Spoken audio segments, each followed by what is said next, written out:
Praise the lord. మన ప్రభువైన యేసుక్రీస్తు పరిశుద్ధమైనటువంటి నామంలో ఈ ఉదయకాలపు కృపావార్తను వింటున్నటువంటి మీ అందరికీ దేవుని పేరట వందనాలు చెల్లిస్తూ ఉన్నాను. అందరు బాగున్నారా? మరి పూట ప్రభు మనకిచ్చినటువంటి వాక్యాన్ని మనము పరిశుద్ధ గ్రంథంలో చదువుకుందాం. కీర్తనల గ్రంథము 23వ అధ్యాయము 4వ వాక్యాన్ని మనం చదువుదాం. కీర్తనల గ్రంథము 23వ అధ్యాయము 4వ వాక్యాన్ని చదువుకుందాం. గాఢాంధకారపు లోయలో నేను సంచరించినను ఏ అపాయమునకు భయపడను. నీవు నాకు తోడయుందువో, నీ దుడ్డుకరయు నీ దండమును నన్ను ఆదరించును. హల్లెలూయా. నా దేవుని బిడ్డలారా, ఈ యొక్క కీర్తన దావీదు మహారాజు రాసినట్లుగా మనము ఈ యొక్క కీర్తనను చాలా ఇష్టపడుతూ చదువుతామండి. ఇక్కడ ఈ రాయబడిన ఈ యొక్క అనేకమైనటువంటి విషయాలలో ఒక విషయాన్ని మనం గమనించినప్పుడు, నీ దుడ్డుకరయు నీ దండమును నన్ను ఆదరించును అని ఇక్కడ రాయబడి ఉంది. నా దేవుని బిడ్డలారా గమనించండి, ఆయన దుడ్డుకర్ర, ఆయన దండము మనలను ఆదరిస్తుంది అని చాలా చక్కని మాట ఇక్కడ రాయబడి ఉంది. చాలామంది కూడా నా దేవుని బిడ్డలారా, పెద్దలు కానీ సేవకులు కానీ లేకపోతే కుటుంబంలో ఉన్నటువంటి తల్లిదండ్రులు కానీ ఏమో కొంచెము దండించినా, కోపపడినా, లేకపోతే వారితో ఏమైనా మాట్లాడినా దేవుని బిడ్డలారా సహించరు కొంతమంది.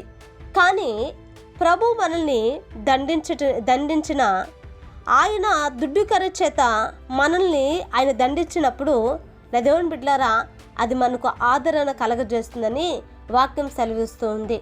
ఆలోచించండి, ఆయన చేతికర్ర అద్భుతాలు జరిగించిందండి. అలనాడు మోషేను ఐగుప్తు దగ్గరికి, ఫరో ఎదుటికి నిలవబెట్టినప్పుడు ప్రభు అతనికి నా దేవుని బిడ్డలారా మరి ఏమీ లేదు కానీ ఒక చేతి కర్రనిచ్చి పంపించాడని. ఒక చేతి కర్ర మరి ఆ యొక్క మోషే చేతిలో ఉన్నప్పుడు ఎర్ర సముద్రాన్ని పాయలు చేసింది. ఆ చేతి కర్ర నా దేవుని బిడ్డలారా మరి ఆ శకునగాండ్రు వీళ్ళందరూ ఏర్పరిచినటువంటి ఆ యొక్క పాములన్నిటిని కూడా మృంగివేసింది. ఈ యొక్క చేతికర్ర నా దేవుని బిడ్డలారా గమనించండి, బండను కొట్టగా ఆ బండలో నుంచి నీళ్లు సమృద్ధిగా ప్రవాహంగా వచ్చాయి.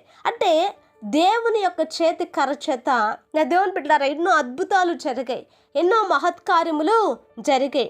అంతేకాదండి, ఒక కాపరి చేతిలో, గొర్రెలు కాల్చున్నటువంటి ఒక కాపరి చేతిలో ఎప్పుడైతే ఈ కర్ర ఉంటుందో, ఈ కర్ర చేత వాటినన్నిటిని కూడా అటు లోకంలోనికి వెళ్ళనీయకుండా, ఇటు పాపంలోనికి వెళ్ళనీయకుండా నా దేవుని బిడ్డలారా వాటి చేత అతడు తోలుతూ ఇదిగో ముందుకు ఆ దేవుని యొక్క మార్గములోనికి ఒక కాపరి తన ప్రజలను నడిపించినట్లుగా ఈరోజు మన ప్రభువట తన చేతి కర్ర చేత మనల్ని ఆదరిస్తూ ఉన్నాడట.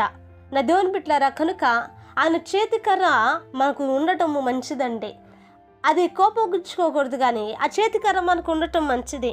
అంతేకాదు ఆయన దండము మనకు ఉండటం మంచిది. ఎందుకంటే మనం ఆదరించబడతాం, మనం ఆశీర్వదించబడతాం, మనం దీవెనకరంగా మార్చబడతాం. హల్లెలూయా.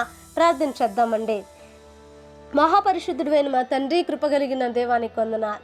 ఉదయకాలం ముందునైనా మీరు మాతో మాట్లాడినందుకే స్తోత్రం. నిజమయ్యా, నీ దుడ్డుకర్ర నీ దండము నా ప్రభా మమ్మల్ని ఆదరించునని సెలవిచ్చిన దేవుడివి అయ్యా. సరైన మార్గములో అయా త్రోవ తప్పినప్పుడు అయా మీరే నా ప్రభా మమ్మల్ని సరిచేసే దేవుడుగా ఉన్నందుకు స్తోత్ర. అవును తండ్రి, నైనా అయా ఒకవేళ నీ దుడ్డికర్ర నీ దండము చేత మమ్మల్ని నా ప్రభా ఆదరించకపోయి ఉంటే అయా మేము ఈ లోకంలో నా తన్ని నశించిపోయేటువంటి ప్రజలంగా మారిపోయి ఉంటాం. మీరు మా మీద ఒక ప్రత్యేకమైన దృష్టిని నిలిపినందుకే నీకు స్తోత్రాలు. ఈ వాక్యం విన్న ప్రతి వారిని ఆశీర్వదించండి, ప్రతి కుటుంబాన్ని దీవించండి. నైనా ఇంకను కూడా నా ప్రభా నీ ఆదరణ ప్రతి వారికి మీరు దయచేయమని యేసు నామమున అడిగి వేడుకుంటున్నాము తండ్రి, ఆమేన్. Praise the lord. దేవుని కృప మీకు తోడై ఉండును కాక.